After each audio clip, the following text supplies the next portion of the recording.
Charla, retiro mensual del mes de octubre. Dios te salve María, llena eres de gracia, el Señor es contigo, bendita eres entre todas las mujeres, bendito es el fruto de tu vientre Jesús. Santa María, Madre de Dios, ruega por nosotros pecadores, ahora y en la hora de nuestra muerte. Amén. El tema de la charla es Sentido vocacional de la vida. Dios nos llama. Este llamado de Dios es lo que llamamos vocación. ¿Y qué es la vocación? Es la inclinación o el interés de una persona que siente en su interior para dedicarse a una determinada forma de vida, a un determinado trabajo. La importancia de la vocación es la felicidad interior que experimenta una persona cuando desempeña ese trabajo o actividad que le estimula, le motiva, le ilusiona. Entonces, generalmente aparece relacionada con los anhelos o aquellos que le resulta inspirador para cada persona. Se supone que la vocación concuerda con los gustos, intereses y aptitudes de la persona. Para entender esto mejor, les voy a contar una historia, un cuento corto, sobre Alonso, un aventurero que nunca desaprovechaba la oportunidad para viajar y ver nuevas tierras, conocer nuevas gentes. Por eso cuando le propusieron ir al Amazonas, no dijo que no. Se preparó durante meses. Al tener todo listo y llegar el día de la partida, se fue preparado, tenía ilusión, se presentó al capitán del barco que le llevaría a su destino. La primera impresión le dejó un poco decepcionado. El capitán era un hombre mayor que no daba ninguna importancia al viaje, que para él era tan importante y le causaba tanta ilusión. El viaje comenzó. Alonso pasaba el tiempo observando las márgenes del río. Era muy impresionante, muy atrayente, y 100 veces hubiese querido perderse en los bordes de ese camino de agua que llevaba a la Amazonia. Después de navegar varios días, llegaron a su destino. El capitán le ayudó a bajar el material y le preguntó si estaba seguro de querer quedarse. Él dijo que sí. Así que el capitán se fue con su barco y él observó cómo se alejaba. Entonces, en un instante, se le agolparon un montón de sensaciones que casi no podía diferenciar: excitación, ilusión, soledad, miedo, confianza en sí mismo. No esperó mucho, entró en el terreno y se dirigió hacia donde el lugar que él había marcado en su mapa. Sin embargo, se perdió, se enfermó, perdió la conciencia y cuando la recuperó estaba en medio de gente que no reconocía, con fiebre, no sabía dónde estaba, cuánto tiempo había pasado. Volvió a caer inconsciente y volvió a despertarse. Cuando despertó, vio a la gente que con tanto cariño lo atendía, pero se dio cuenta que ya no tenía ilusión, ahora tenía miedo. Su propia existencia la veía extinguirse, porque no sabía dónde estaba, cuánto tiempo había pasado, si ya el capitán habría pasado, si lo dejó, si todavía faltaba tiempo. Ahora se sentía frágil. Entonces los que lo cuidaron, al ver que ya estaba recuperado, le dijeron: tú te alejaste del río, perdiste el camino, sin el camino tú no puedes vivir. Te ayudaremos a volver al río y construiremos una canoa para que puedas volver con tu gente. Y así lo hicieron. Fueron al río, agarraron un tronco y los más jóvenes empezaron a hacer la canoa, pero se tomaron su tiempo, no eran rápidos. Entonces él, Alonso, estaba desesperado y el más viejo le dijo: en esta tierra la vida está en el río. Todos nosotros necesitamos de él. Es el camino que nos une con otras familias, con otras gentes. Por él viniste a nosotros y de él necesitas para volver con los tuyos. Pero él exige que estés siempre atento, que estés siempre preparado. Continuamente tiende trampas, pequeños brazos, remolinos, corrientes, que te pueden hacer zozobrar. Por eso tu embarcación ha de ser la mejor. Tú solo piensas en el destino al que quieres llegar, pero quienes están haciendo tu canoa la están preparando para el viaje que tienes que hacer. Si la canoa no sirve para tu viaje, nunca llegarás a tu destino. El río te engullirá. Por mucho tiempo después y muchos kilómetros de aquel lugar, Alonso aprendió lo que habían intentado enseñarle, la lección del río y la canoa. No le sirvió solo para salvarle la vida, hoy le sirve para vivir. De esta historia debemos diferenciar La historia personal y el desarrollo de la propia vocación es algo artificial, inútil. Es algo como dividir entre la vida normal y mi vida religiosa, o las horas dedicadas de mi vida y las dedicadas a Dios. Si la vocación es llamada y Dios es el que llama, la vida es nuestra primera y gran vocación, que luego se irá concretando en diversos ríos, afluentes o regatos. Esta historia pretende ser un viaje, el viaje que todos hacemos por nuestro río, el río de la vida y el de la vocación. Igual que todos los viajes importantes, tiene sus etapas y su momento. Hay veces que nos encontramos solos y otras que necesitamos acompañantes. La invitación es a recorrer con el recuerdo el propio viaje, en la vida o en momentos concretos que estamos haciendo viajecillos, es decir, cuando estamos viendo nuestra vocación, sea cual sea esta. La historia de Alonso nos puede ayudar. Por ejemplo, él estaba dispuesto a emprender un viaje, lleno de ilusión, decepcionado después por las dificultades. Después otra vez tuvo la ilusión de que podía volver a su casa. Fueron diferentes etapas. Entonces, ¿qué exige la vocación? La vocación sugerida, decidida y escogida requiere fidelidad y compromiso, que hay que trabajar en cada momento, o de lo contrario, si se cae en la rutina y en la inercia, el entusiasmo del primer flechazo desaparece y la vocación se siente, se sigue y va madurando, no es estática sino dinámica. Es entonces como por definición convencional nos describen que la vocación es dinámica, es decir, una vez oído el llamado y aceptado, lo seguimos, pero siempre trabajando en hacerlo con cariño, por amor a Dios, independientemente de cuál sea ese llamado. Y nos preguntamos, ¿qué hacemos? Pues la respuesta es sencilla, luchar. ¿Y contra qué luchar? Contra el desaliento, porque si no llegará el pesimismo primero y la tibieza después. Entonces, este llamado del Señor, el que Él nos hace, puede ser de diferentes maneras. Casiano nos dice que puede ser de tres tipos, que lo haga Dios directamente, cuando nos lo hace a través de los hombres, o cuando lo hace por medio de la necesidad. ¿Cómo entendemos esto mejor? La llamada directa del Señor puede llegar a través de la lectura del Evangelio, como le sucedió a la Madre Teresa de Calcuta, cuando una simple frase leída, pero contundente, tengo sed, la llamó. Ahí vio su vocación. O a San Francisco Javier, para quien fue decisiva la pregunta ¿de qué le sirve al hombre ganar el mundo entero si pierde su vida? Según San Pablo VI, esa llamada se presenta como una voz inquietante y tranquilizante a un tiempo, una vez dulce e imperiosa, una vez molesta y a la vez amorosa. San José María decía, nos resistimos a decir que sí al Señor, se quiere y a la vez no se quiere.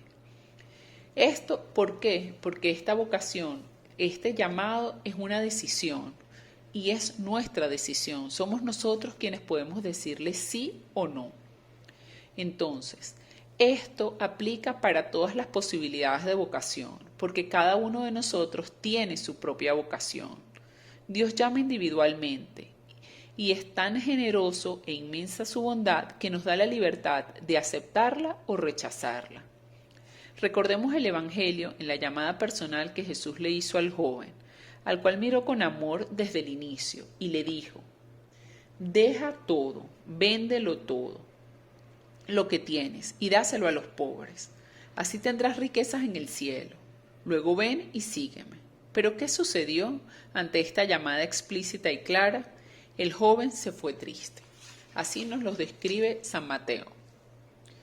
Cuando el llamado es a través de otra persona, esto lo podemos ver cuando es alguien que nos invitó a un retiro, por ejemplo, a una charla, cuando nos dice algo, cuando con su ejemplo decimos quiero ser así, cuando una simple conversación descubrimos con esta otra persona, un intermediario, a través de él, Dios me está llamando a mi vocación. De esto escuché a un sacerdote de la obra decir que Un compañero de estudio lo invitó a una charla en algún centro y él asistió y después siguió asistiendo al centro. Su compañero desistió, el que inicialmente lo había invitado. Nunca volvió. Pero este joven, al que se refiere el sacerdote, continuó yendo y al final terminó siendo sacerdote de la obra. Esto es una vocación en la cual Dios se valió de un hombre para atraer a otro, cuya vocación era el sacerdocio, o es el sacerdocio. Otra manera de ver la vocación es a través de la necesidad. Nuestro padre, San José María, dijo que Dios le había estado preparando el camino de muchas maneras hasta que él logró verlo. Eso se explica por el discernimiento. Hay personas que ven su vocación tras pasar diferentes necesidades. En el caso de Nicodemo, el que había visto los milagros de Jesús, lo oyó predicar y aún así no creía. Él lo veía desde la distancia. Él no podía creer que fuera el Mesías, pero necesitaba estar seguro, pues este hombre que conocía la Escritura, me refiero a Nicodemo, y las profecías, porque él era un estudioso de ellas, sentía duda. Y a pesar de ver lo que hacía Jesús, él tenía dudas. Él necesitaba saber si esto es verdad. Y es así como, saciando su necesidad, decide reunirse, pero a escondidas con el Señor. Y una vez que se reúne con Él, aún no acepta totalmente la llamada, sino es cuando el Señor muere y hace visible su vocación de apoyarlo y va ante Pilatos. Ya estaba clara su vocación. Es aquí cuando Él pide el cuerpo del Señor. Esa inquietud inicial que Nicodemo muestra es la que anteriormente les nombré, como la describía San Pablo VI y San José María. Al referirnos a las diferentes vocaciones, la vida cristiana nos dice, una vez que ya estamos vacunados, que nuestra vocación es al apostolado, que todos los bautizados estamos llamados por Cristo a participar de la vida divina, a ser santos y a dar a conocer a Cristo. Es decir, cada uno de nosotros que ya está bautizado debe difundir la palabra de Dios y la obra del Señor. Y lo debe hacer no solo con palabras, sino con ejemplo. Es decir, por haber recibido el bautismo, somos ejemplo vivo, cómo nos comportamos y además de lo que decimos, de llevar y hacer llegar a otros la palabra de Dios, de tratar de llevarlos a todos al cielo, pues de las 100 almas nos interesan las 100. La vocación enciende una luz que nos hace reconocer el sentido de nuestra existencia. Es convencerse con el resplandor de la fe, del porqué de nuestra realidad. Todos los sucesos y acontecimientos ocupan ahora su verdadero sitio. Entendemos a dónde quiere conducirnos el Señor y nos sentimos como arrollados por ese cargo que nos confía. Al darnos la gracia para trabajar y esforzarnos por la santidad, también nos pide ser sus apóstoles en ese camino.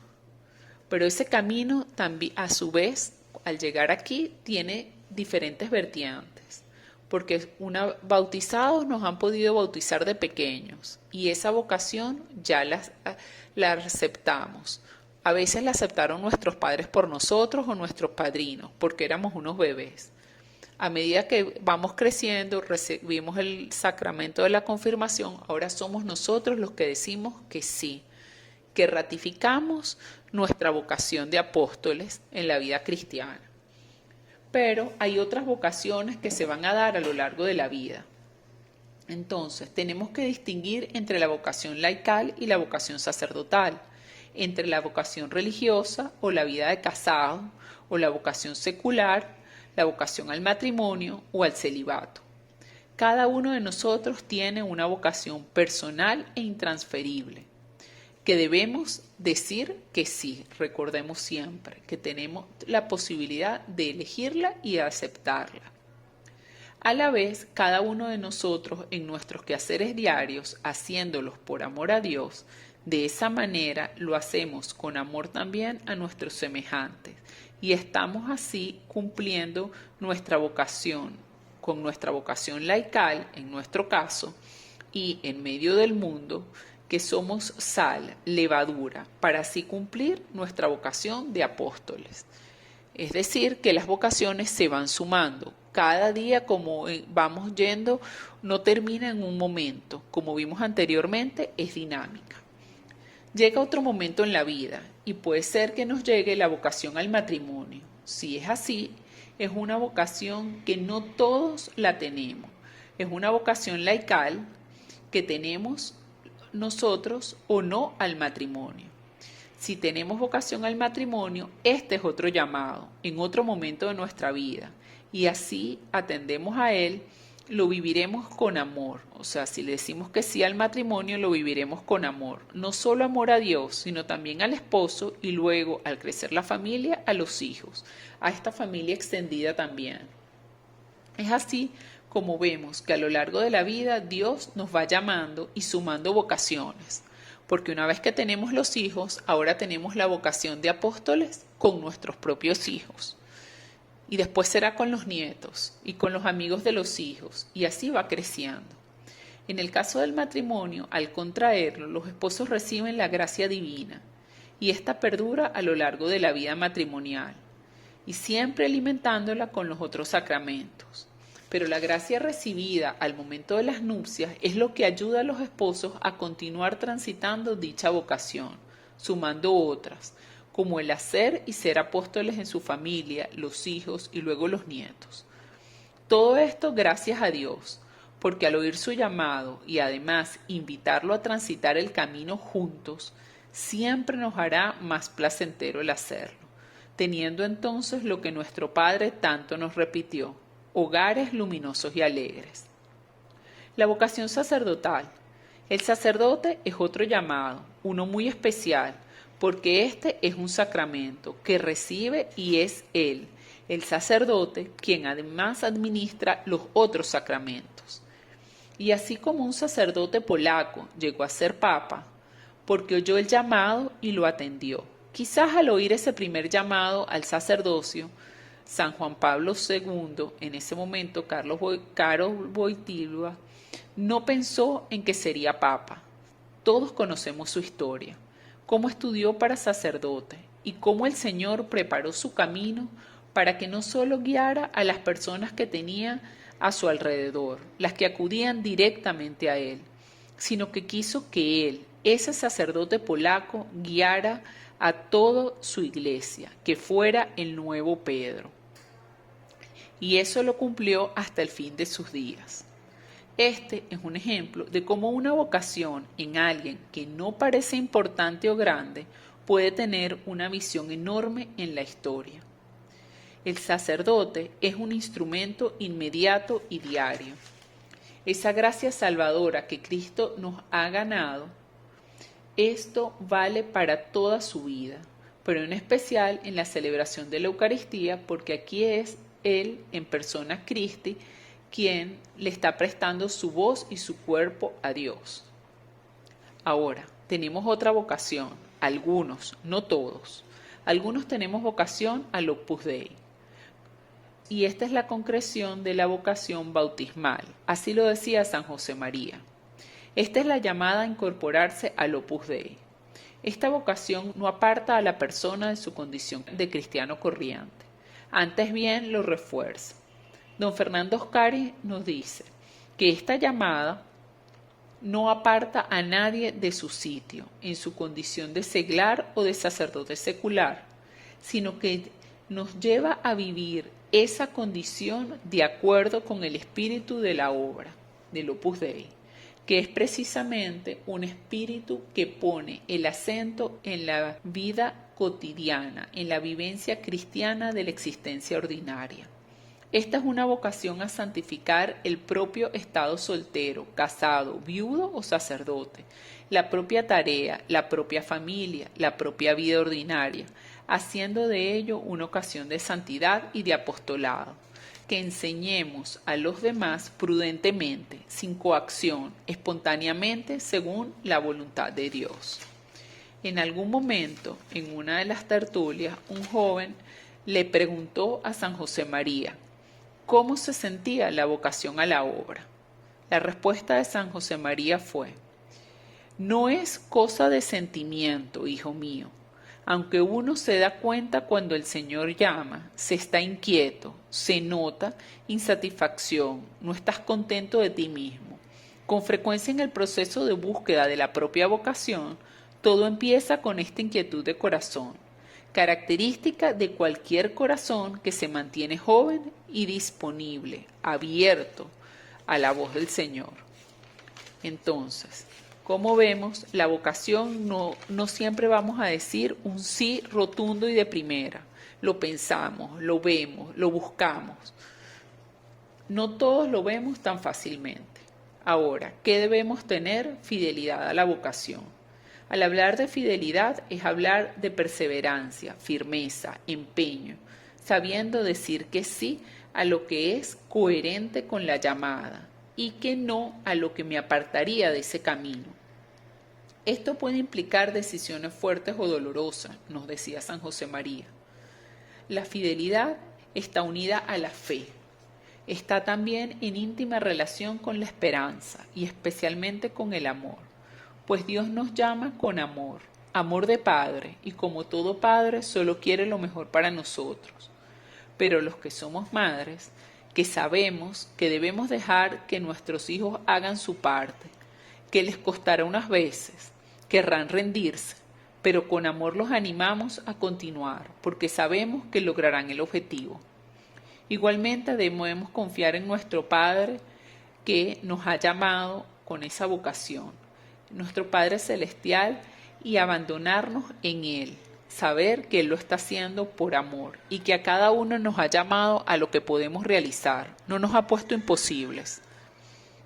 No debemos aflojar, o como lo llamaba nuestro Padre, caer en la tibieza, porque la recompensa será la vida eterna, la santidad, poder ver cara a cara a nuestro Padre, al Señor. Entonces, yo las invito a todas a que oigan, a que escuchen y a que, atiendan el llamado, esa vocación a la que Dios nos llama, sea cual sea. Dios te salve María, llena eres de gracia, el Señor es contigo, bendita eres entre todas las mujeres, bendito es el fruto de tu vientre Jesús. Santa María, Madre de Dios, ruega por nosotros pecadores, ahora y en la hora de nuestra muerte. Amén. Santa María, esperanza nuestra, esclava del Señor, ruega por nosotros.